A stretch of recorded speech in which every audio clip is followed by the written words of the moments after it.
Hello student, welcome to Swati's classes. आज हम देखेंगे 7th स्टैंडर्ड का मराठी लेसन नंबर 5 दादास पत्र। तो यहाँ पे एक जो लड़की है उसने अपने दादा मीन्स बड़े भाई को क्या किया है, पत्र लिखा हुआ है। और पत्र का उसका सब्जेक्ट क्या था कि उसकी जो सहेल मीन्स जो ट्रिप होती है या फिर हम पिकनिक के लिए जाते हैं तो वो लोग कहाँ पे गए थे, अभयारण्य मीन्स जिसे सेंचुरीज भी कहा जाता है। तो वहाँ का उसका अनुभव या फिर एक्सपीरियंस कैसा था वो उसने इस लेटर में, इस पत्र में लिखा हुआ है। तो लेसन को स्टार्ट करने से पहले स्टूडेंट, अगर आपने चैनल को सब्सक्राइब नहीं किया है तो सब्सक्राइब ज़रूर कीजिए। आपको इस चैनल पे 7th स्टैंडर्ड के Marathi, English, maths, science, history, civics और ज्योग्राफी के भी सब्जेक्ट मिलेंगे। तो चलिए लेसन को स्टार्ट करते हैं। तो देखिए, जब हम कोई भी लेटर लिखते हैं, पत्र लिखते हैं, तो क्या करना होता है, हमें एक साइड में इस तरीके से डेट लिखनी होती है। और यहाँ पे जो पत्र लिखा है वो बड़े भाई को लिखा है। इसके लिए इसकी स्टार्टिंग कैसे की गई है, प्रिय दादा, प्रिय दादा सप्रेम नमस्कार। दादा, कालच मी सहलीला जाऊन आले, अरे इतकी मजा आली काय सांगू। तो उसकी जो बहन थी जिन्होंने पत्र लिखा है, वो जो उसकी बहन थी उसने क्या लिखा है कि हम लोग कल ही सहल मीन्स क्या ट्रिप या पिकनिक के लिए जाते हैं। तो मराठी में उसे सहल कहा जाता है। तो सहल के लिए जाके आई थी तो उसे काफ़ी मज़ा आया था। जैसे कि हम लोग भी अगर पिकनिक पे जाते हैं, कहीं घूमने के लिए जाते हैं तो हमें भी अच्छा लगता है। या महिन्यात विज्ञान केंद्रातर्फे आमच्या शाळेत पक्षासंबंधीची चित्रफित दाखवली। तो देखिए, जैसे स्कूल में क्या होता है, हर एक अलग कोई सब्जेक्ट होता है तो उसका चित्रफित मीन्स वीडियो दिखाई जाती है, कुछ इन्फॉर्मेशन जो है स्टूडेंट्स को दिखाई जाती है। तो उसी तरीके से जो ये लड़की थी उनके स्कूल में भी जो विज्ञान केंद्र था, सेंटर था, साइंस सेंटर जो होता है, तो उनकी तरफ से एक चित्रफित, एक वीडियो दिखाया गया था जो कि बर्ड्स के बारे में था। पक्षी मीन्स क्या, बर्ड। तो बर्ड्स के बारे में था। ती पाहून आणि तेव्हा ताई दादांनी सांगितलेली माहिती ऐकून यावर्षी शाळेची सहल एखाद्या अभयारण्यातच न्यायची असा हट्ट आम्ही शिक्षकांजवळ धरला। तो देखिए, वो वीडियो देखने के बाद सारे बच्चे जो है उनको क्यूरियसिटी होने लगी थी, या फिर उनको ये देखना था कि बर्ड्स एक्चुअल में अगर हम देखेंगे तो कैसे लगते हैं, या फिर हम जंगल में, फॉरेस्ट में एनिमल्स देखते हैं वो अलग बात होती है, और अगर हम वीडियो देखते हैं चाहे वो मोबाइल हो या फिर टीवी पे, तो वो एक अलग चीज़ होती है। तो इसीलिए सारे बच्चों ने जो उनके टीचर्स थे उनको रिक्वेस्ट की कि उनकी इस बार की जो सहल होगी, जो पिकनिक होगी, वो कहाँ पे जानी चाहिए, अभयारण्य मीन्स जिसे सेंचुरीज कहा जाता है। और अभयारण्य क्यों होते हैं, देखिए, कुछ पर्टिकुलर एनिमल्स या फिर जो बर्ड्स होते हैं उनके लिए वो फॉरेस्ट या फिर जंगल जो होता है वो रिजर्व होता है, कि वहाँ पे कोई भी आसानी से जाके उनका शिकार नहीं कर सकता है या फिर उनको कोई भी तकलीफ नहीं दे सकता है।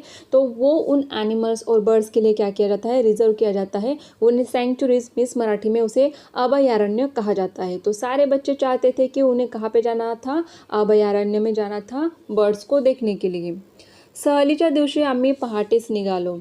सोलापूर बार्शी मार्गावर 22 किलोमीटर अंतरावर असलेल्या नानस गावाजवळ माळढोक अभयारण्य आहे। तो देखिए, अभी उसने क्या किया है, शुरुआत की है कि कहाँ पे वो लोग गए थे, कि जब उनकी सहल जाने वाली थी तो उस दिन वो काफ़ी जल्दी निकले थे। पहाटे मीन्स क्या, मॉर्निंग में, सुबह जल्दी जल्दी वो निकल चुके थे। और जो अभयारण्य था, जो सेंचुरी थी, कहाँ की थी, उसका आपको क्या दिया है कि सोलापूर बार्शी मार्ग मीन्स जो रोड है वहाँ पे 22 किलोमीटर अंतरावर असलेल्या नानस गाँव। तो जो गाँव था उसका नाम क्या है, नानस गाँव। वहाँ पे माळढोक अभयारण्य। अभी देखिए, माळढोक बर्ड जो होता है, जैसे कि आपने सुना होगा ग्रेट इंडियन बस्टर्ड जो बर्ड होता है, तो उसे मराठी में माळढोक कहा जाता है। तो उनके लिए रिजर्व जो अभयारण्य था वहाँ पे वो लोग क्या करने वाले थे, विजिट करने वाले थे। ठरलेल्या वेळी आम्ही तिथे पोहोचलो। अभयारण्यातून फिरत असताना असं सांगत होते की भारतातून नष्ट होण्याच्या मार्गावर असलेल्या माळढोक या अत्यंत देखण्या पक्षाला वाचवण्यासाठी वन विभागाने हे अभयारण्य घोषित केलेलं आहे। तो जब वो लोग वहाँ पे पहुँच जाते हैं, तो जैसे कि हमारे टीचर्स होते हैं कई, अगर हमें लेके जाते हैं ट्रिप पे या फिर बाहर जब हम लोग जाते हैं पिकनिक पे, तो वहाँ की जो चीज़ें होती है वो हमें समझाते हैं कि ये क्या है, उसका नाम क्या है, या फिर इसको क्या कहा जाता है, सारी चीज़ें हमें समझाते हैं। तो उसी तरीके से यहाँ पर भी जब ये सारे लोग अभयारण्य में पहुँचे तो उनके टीचर्स ने उनको ये बताया कि हमारे इंडिया से जो बर्ड है, अब इनकी संख्या काफ़ी कम हो चुकी है। जो माळढोक बर्ड थे, ये बर्ड जो है, इनका नंबर ऑफ बर्ड्स काफ़ी कम हो चुकी है। इसके लिए ये जो फॉरेस्ट था ये इनके लिए रिजर्व किया गया है। माळढोक पक्षी शेतकऱ्याचा मित्र आहे, कारण शेतातील किड्यांवर तो गुजरान करतो। तो ये जो पंछी है, जो बर्ड है माड़ो, इसे जो शेतकरी मीन्स जो फार्मर होते हैं उनका मित्र मीन्स दोस्त माना जाता है। और क्यों माना जाता है? क्योंकि ये सारे पक्षी जो होते हैं ये क्या करते हैं, खेती में जो कीड़े वगैरह होते हैं उनको खाते हैं, उनके ऊपर ही जीते हैं। इसीलिए उनको शेतकऱ्याचा मित्र मीन्स जो फार्मर होते हैं, जो किसान होते हैं उनका दोस्त माना जाता है। हा पक्षी वर्षातून एकदाच अंडी घालत असल्याने त्यांची संख्या कमी आहे। शिवाय इतर प्राण्यांनी माळढोक पक्ष्यांची अंडी तुडवली तर संख्या आणखीनच कमी होते। कि जैसे देखिए बाकी के जो बर्ड्स होते हैं मोस्टली वो हमेशा अंडे देते हैं, तो उनकी नंबर ऑफ जो बर्ड्स होते हैं उनकी संख्या जो होती है काफ़ी अच्छी होती है। लेकिन जो माळढोक बर्ड जो होते हैं तो इनके जो अंडे होते हैं वो साल भर में वो एक ही अंडा देते हैं। और उसमें भी देखिए सारे जो पंछी होते हैं उनके अंडे सेफ होते हैं क्या? नहीं। अगर हम फॉरेस्ट देखेंगे, जंगल देखेंगे तो वहाँ पे कई सारे बाकी के भी एनिमल्स होते हैं। अगर उन एनिमल्स के कारण उनके अंडे टूट जाते हैं या फिर फूट जाते हैं तो फिर वहाँ पे नंबर ऑफ जो बर्ड्स है उनकी जो संख्या है वो बढ़ेगी क्या? नहीं। तो सालों साल उनकी संख्या काफ़ी कम हो रही है। दादा, आम्ही हा माळढोक पक्षी अगदी जवळून व निरखून बघितला।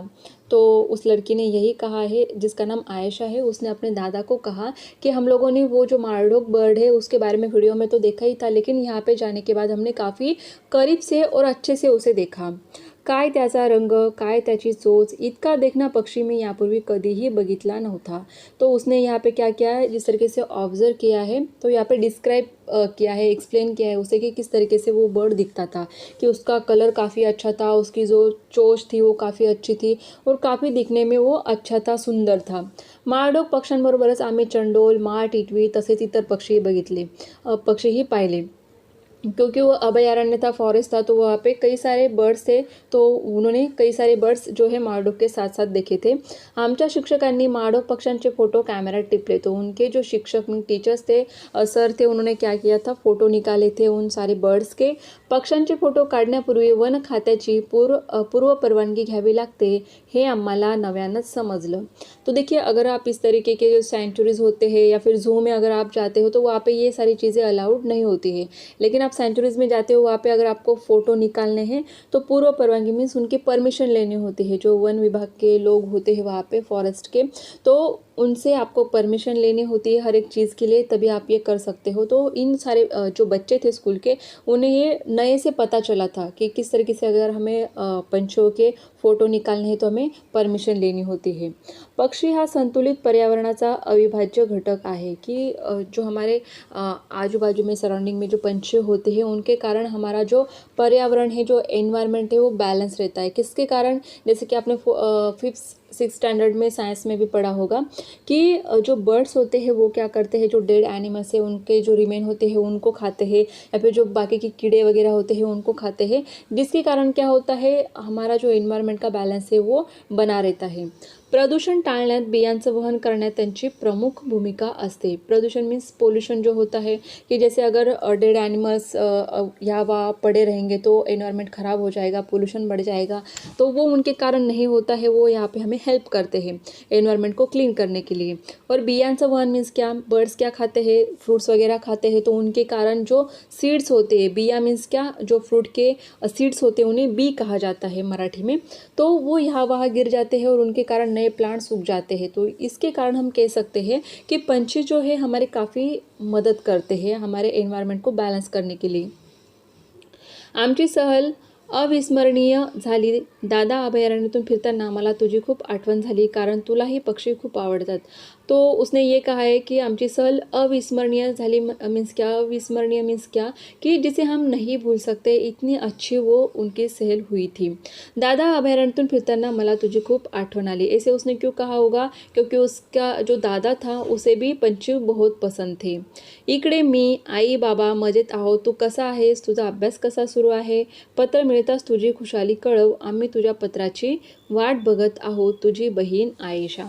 तो उसने अभी यहाँ पे क्या कहा है, क्योंकि उसका दादा, उसका जो बड़ा भाई होगा वो कहीं और पढ़ने के लिए था, इसके लिए उसने क्या किया है, लेटर मीन्स पत्र उससे लिख के भेजा था। और उसने आखिर में देखिए उसका जो सब्जेक्ट था पूरा, कि उसकी जो पिकनिक गई थी अभयारण्य के लिए, तो वहाँ पे उसने क्या क्या देखा, वो सारा जो ऑब्जर्वेशन था, जो अनुभव था, एक्सपीरियंस था, वो उसने पहले वहाँ पे लिखा है। और जो पत्र है उसका आखिर में उसने क्या किया है कि उसने अपने बारे में, अपने मम्मी पापा के बारे में बताया कि हम लोग सब अच्छे से हैं, आप कैसे हो, आपकी स्टडी कैसे है, और आपको जब ये पत्र मिलेगा तो आप भी हमें यहाँ पे पत्र भेजो, हम लोग आपके पत्र की क्या कर रहे हैं राह देखेंगे, ऐसे उसने लिखा है। और लास्ट में हम लोग क्या लिखते हैं, जैसे कि इसने यहाँ पे लिखा है तुझी बहन आयशा, जैसे कि हम अपना नाम डाल सकते हैं। तो इस तरीके से यहाँ पे लेटर कंप्लीट हो चुका है। तो देखिए स्टूडेंट, ये एक छोटा सा लेसन जो कि एक बहन ने अपने भाई के लिए पत्र लिखा था, लेकिन इसमें भी आपको कुछ इन्फॉर्मेशन मिली है, जैसे कि मारडॉग जो बर्ड होता है, ग्रेट इंडियन बस्टर्ड बर्ड जो होता है, उसके बारे में आपको इन्फॉर्मेशन मिली है, और इनका जो सेंचुरीज है, अभयारण्य है, वो कहाँ पे, ये भी आपको पता चल गया है यहाँ पे। तो आई होप आपको ये जो पत्र दिया है या फिर लेसन दिया है वो अच्छे से समझ में आया होगा। अगर आपको वीडियो अच्छी लगी है तो वीडियो को लाइक कीजिए, चैनल को सब्सक्राइब नहीं किया होगा तो सब्सक्राइब भी ज़रूर कीजिए।